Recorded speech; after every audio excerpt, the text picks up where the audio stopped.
Hi, and welcome to the channel. I'm Gulf Coast Seminole, and let's just get right into some hot takes for the hard truth about FSU.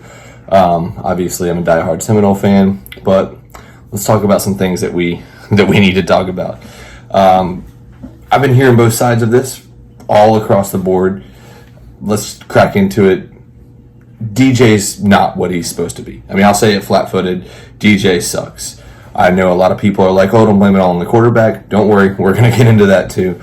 But the quarterback's the leader of your team. I mean, look at how the team formed around Jordan Travis and his play style and everything that he did. So you can't tell me, oh, well, it's not really DJ's fault. I mean, he had some bad passes, but it was a lot of drop balls. Yes, a lot of drop balls, more than just DJ sucking.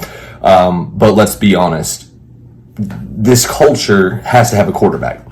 And I think DJ just right out the gates, let's just get it out the way. DJ sucks. He needs to be benched immediately. I will not change or compromise my opinion on that. You have to bench DJ now.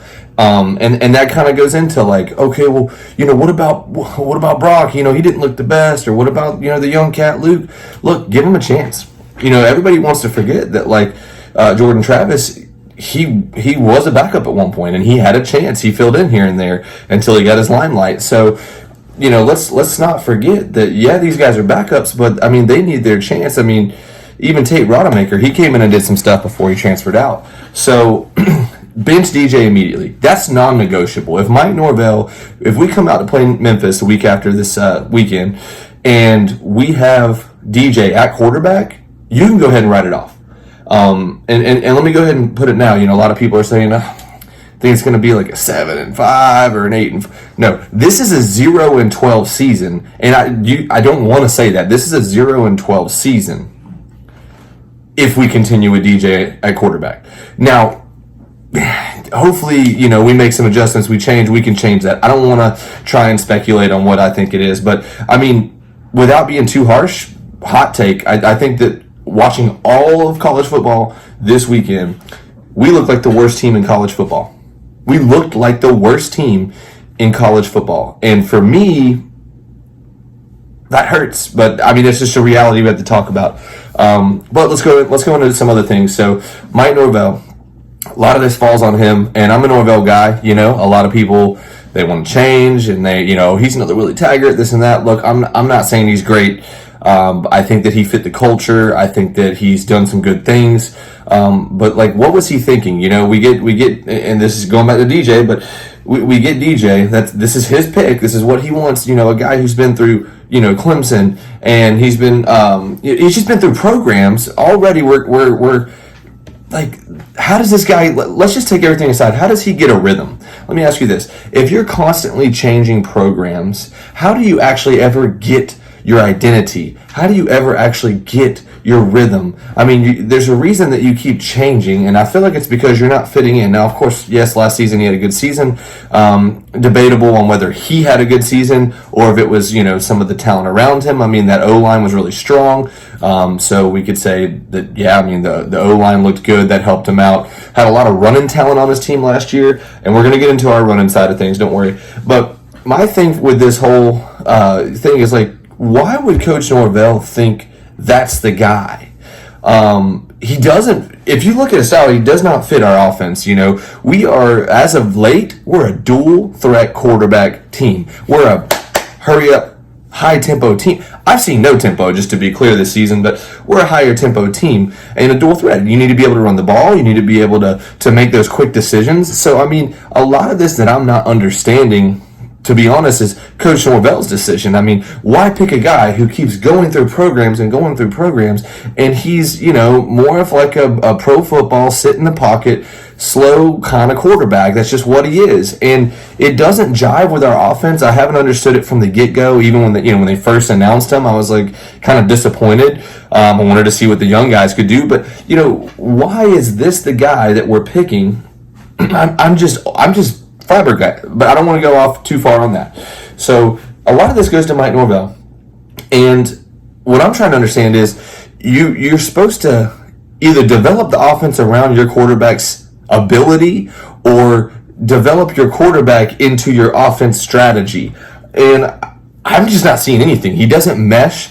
And this is something I wanted to touch on. Everybody wants to go off on the tight end, Morlock. Okay, well, here's the thing about Connor Morlock. All right, yes, he had some drop passes, but they were almost laughable drop passes. They were almost like intentional drop passes, and I'm not saying that that's what happened, but it almost feels like he didn't want DJ to be like he was like, hey, sub him out. Like he was trying to do anything he could to make DJ not look good. And like I said, this is a FSU conspiracy theory right here.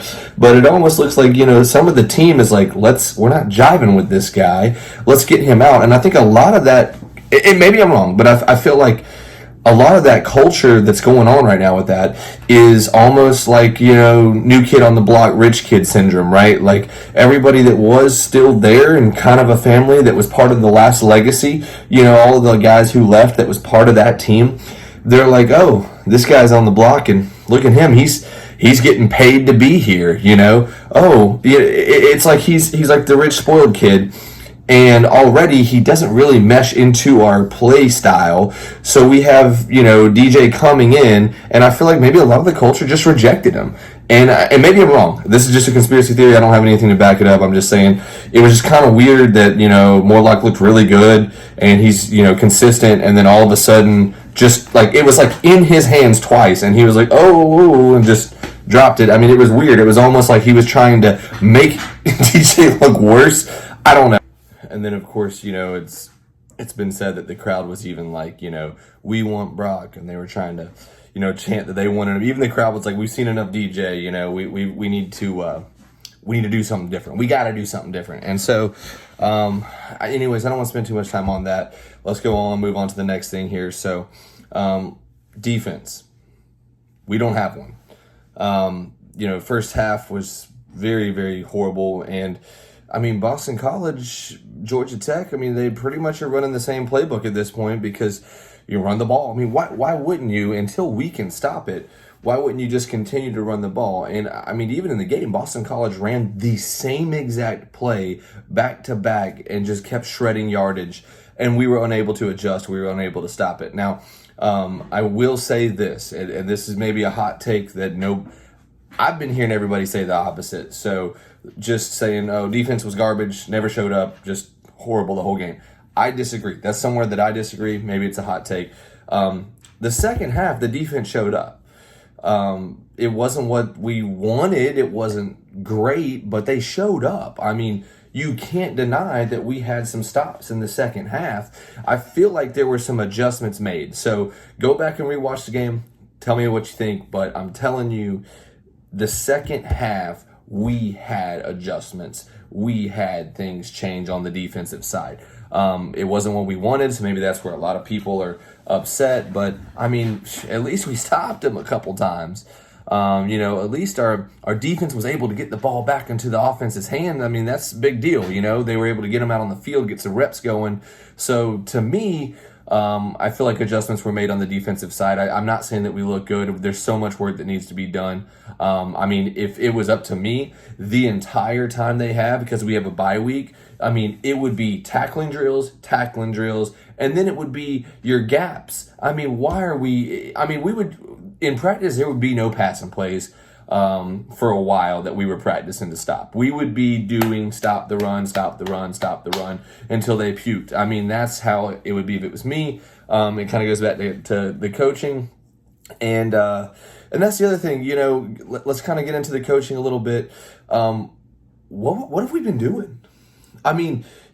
Is it just like we're seeing what our offense can do against our defense, and they both are soft and they both suck, and so we think that our offense is great because they're doing really good against the defense, and we were told that the defense was number one in the country, and we're like, well, if our offense is playing better than our defense, who's number one in the country, we got a team. Is that what's been going on? Because I don't see how the coaches could not see this coming from a mile away. Is somebody paying Mike to throw these games? Is he getting some side money I don't know. It just makes you question it. And then talking about the money, it gets to a point where it's like, is he getting some of this money that's going DJ's way to play to keep him in? Because I just can't see after that first half why you would keep DJ in. I get it.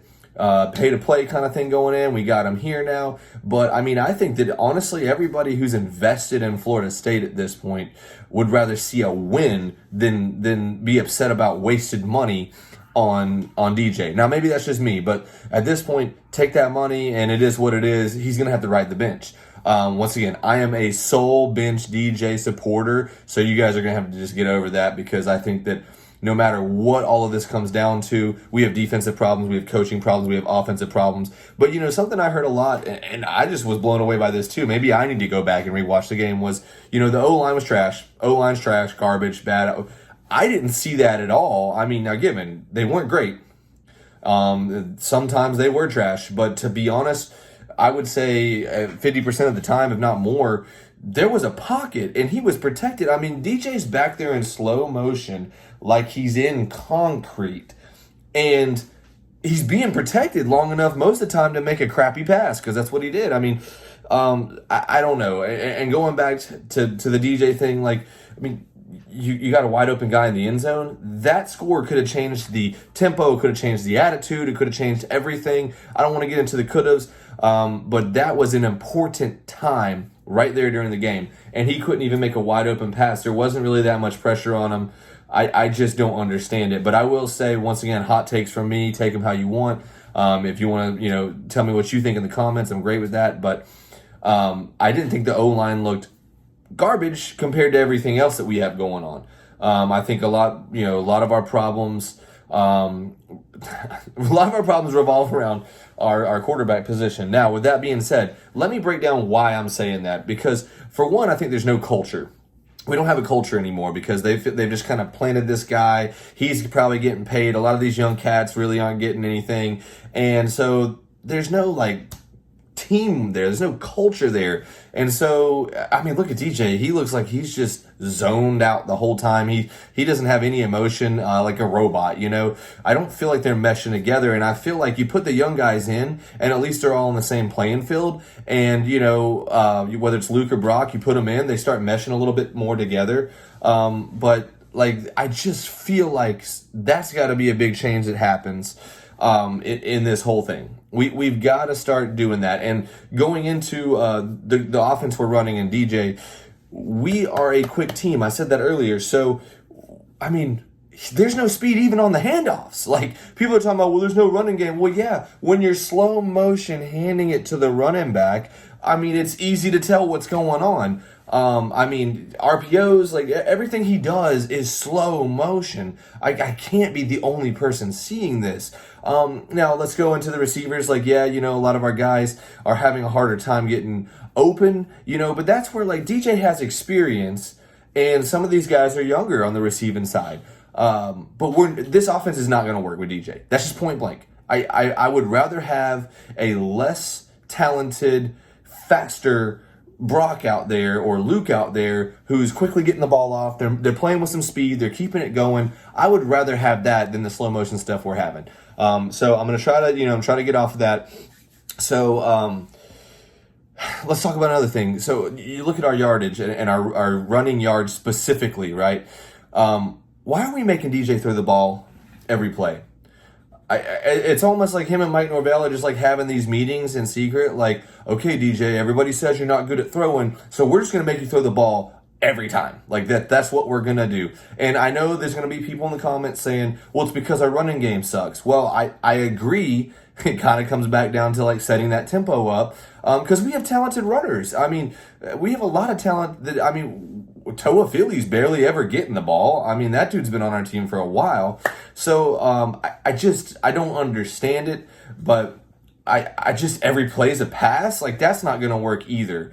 And especially with a guy like DJ, who's less than 50%, I mean, he's just spiking them down and overthrowing them. And I know a lot of it is hands, and I agree that our receivers have got to step up. But, I mean, you're just going to have errors when that's all you're doing every time. We've got to establish the running game, and then, well, how would you do that? I mean, me personally, I would be, changing the playbook a little bit for one, and I wouldn't be doing just pass play. I mean, that's just me. I think a lot of this can be changed. I think that we can go out and we can beat Memphis. I think if we don't make any of these changes that I'm talking about, it's a dead game. I think Memphis runs us over, and I'm not playing when I say 0-12 season. I mean, maybe I'm wrong. Y'all look at that schedule. Georgia Tech and Boston College just whooped us. I mean, who are we going to win against? SMU? Probably not.